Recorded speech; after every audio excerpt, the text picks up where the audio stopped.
Et chers amis, bonjour. Nous sommes à quelques jours de la Pâque. C'est un événement tout à fait considérable. La Pâque, si elle ne s'impose pas à l'histoire, elle se propose à notre histoire.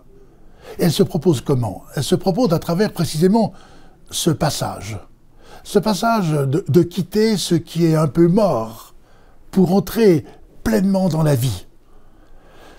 Christ a connu la mort, mais n'est pas resté dans la mort.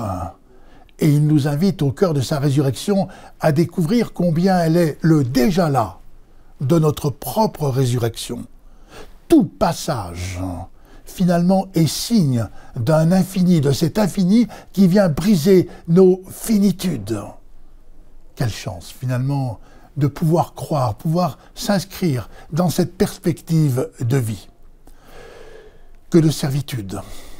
Eh bien, nous avons une responsabilité comme chrétiens.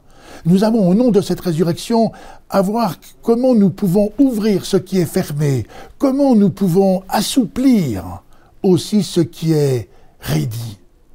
C'est cela aussi, vivre, permettre un autrement.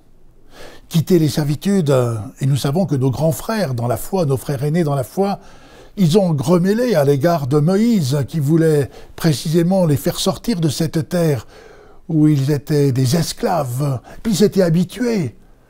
Et le livre, d'ailleurs, dit qu'il était vautré.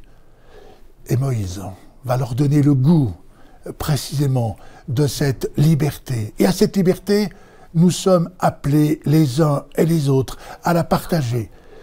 Et dans ces heures qui nous conduisent aussi à réfléchir sur ces élections présidentielles, puissions-nous être du côté de cette liberté, de cette attention aux situations de fragilité pour ces frères et ces sœurs qui sont dans des situations d'enfermement. Allez, à vous toutes et tous, qui êtes des passeurs d'espérance, des passeurs de foi, vous voulez la transmettre cette foi, à vous qui êtes des chercheurs, permettez-moi de vous dire joyeusement, belle fête de Pâques.